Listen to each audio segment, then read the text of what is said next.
संसद के विशेष सत्र शुरू होने से पहले ही उसके एजेंडा को लेकर कयासबाजी जारी है। इस बीच देश के नाम को लेकर एक सियासी विवाद खड़ा हो गया है। राष्ट्रपति द्रौपदी मुर्मू के द्वारा G20 शिखर सम्मेलन के डिनर के लिए भेजे गए निमंत्रण पत्र पर प्रेसिडेंट ऑफ इंडिया की जगह प्रेसिडेंट ऑफ भारत लिखा हुआ है।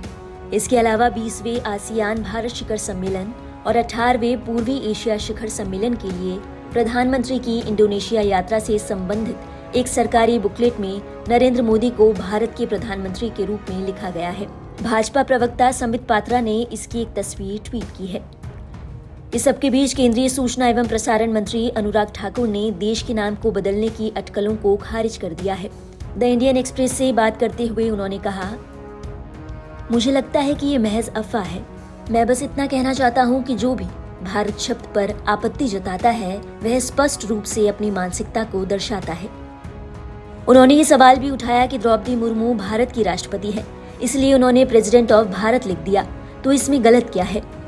अनुराग ठाकुर ने कहा, मैं भारत सरकार में मंत्री हूँ, इसमें कुछ नया नहीं है। G20 2023 के ब्रांडिंग लोगो पर भारत और इंडिया दोनों लिखा होगा, तो फिर भारत नाम पर आपत्ति क्यों? भारत से किसी को आपत्ति क्यों है? इससे उनकी मानसिकता का पता चलता है कि वे दिल से इंडिया या भारत के खिलाफ हैं। विलायत में जाते हैं तो भारत की निंदा करते हैं, जब भारत में होते हैं तो उन्हें भारत के नाम पर आपत्ति होती है। गौरतलब है कि भाजपा नेताओं ने G20 रात्रि भोज के निमंत्रण में राष्ट्रपति को प्रेसिडेंट ऑफ इंडिया की जगह प्रेसिडेंट ऑफ भारत के नाम से संबोधित किए जाने के कदम की सराहना की। पार्टी के नेताओं ने मंगलवार को कहा कि देश के लिए हिंदी नाम का इस्तेमाल उसकी सभ्यता की यात्रा को बताता है। हमारी सभ्यता अमृतकाल की ओर बढ़ रही है। केंद्र सरकार की सत्तारूढ़ी पार्टी के नेताओं ने इस बारे में विपक्ष की आपत्तियों को भी खारिज कर दिया। असम के मुख्यमंत्री हेमंत बिस्वा शर्मा ने एक्स पर एक पोस्ट में कहा, रिपब्लिक ऑफ भारत, खुशी और गर्व है कि हमारी सभ्यता अमृतकाल की ओर मजबूती से आगे बढ़ रही है।